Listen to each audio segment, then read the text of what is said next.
Assalamualaikum warahmatullahi wabarakatuh. Saya Muhammad Yusril dan saya akan menjelaskan strategi yang pertama, yaitu strategi market niche attack.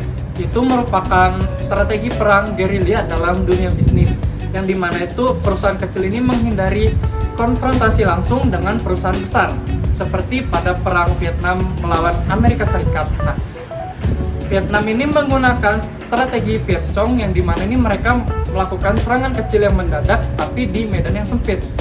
Kalau dalam dunia bisnis ini kita bisa ambil contoh brand sepatu lokal seperti Kompas atau Ventela.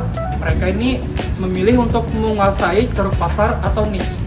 Nah, dengan memanfaatkan agilitas untuk berinovasi secara cepat, mereka ini menawarkan harga yang lebih kompetitif, terus memanfaatkan loyalitas komunitas yang kuat di media sosial, sehingga mereka ini bisa berhasil menyerang titik lemah kompetitor besar yang seringkali lamban dalam beradaptasi dengan selera lokal. Nah, intinya kemenangan mereka ini diraih bukan karena kekuatan modal, tapi karena kreativitas dan penguasaan medan yang sangat spesifik. Terima kasih. Saya Fahmi akan menjelaskan strategi yang kedua, yaitu counter attack, yang mana kita akan bertahan dalam kondisi yang mana pihak lawan kuat dan kita akan menyerang ketika pihak lawan lemah.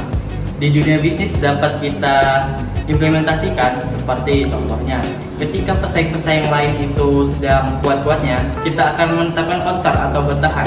Dan ketika persaingan itu sedang lemah-lemahnya, kita akan menyerang, menguasai bisnis tersebut. Jadi bisnis kita akan unggul.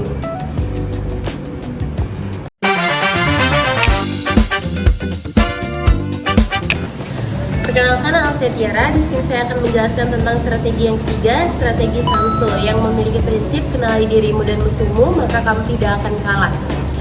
Artinya, keberhasilan ditentukan oleh kemampuan memahami kekuatan diri dan kelemahan pesaing, sehingga keputusan yang diambil di masa depan tidak akan lebih baik.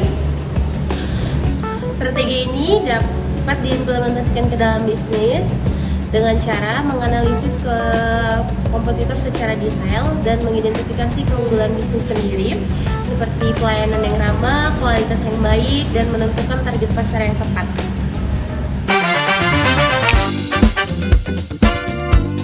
Oke, baik. Saya Ahmad Syabana akan merangkum inti-inti dari apa yang sebelumnya teman-teman saya ucapkan. Di perang gerilya, kita sebagai entitas kecil harus mencari celah untuk melawan balik kompetitor kita yang lebih besar. Di strategi counter attack, kita sebagai perusahaan tidak harus bertahan, namun harus juga memberikan pukulan balik. Dan selanjutnya di kitab Art of War, Sun Tzu, kita harus mengenali diri kita, bisnis apa yang kita lakukan, dan juga bisnis kompetitor kita. Dengan begitu kita tidak akan kalah. Sekian yang dapat saya sampaikan. Terima kasih.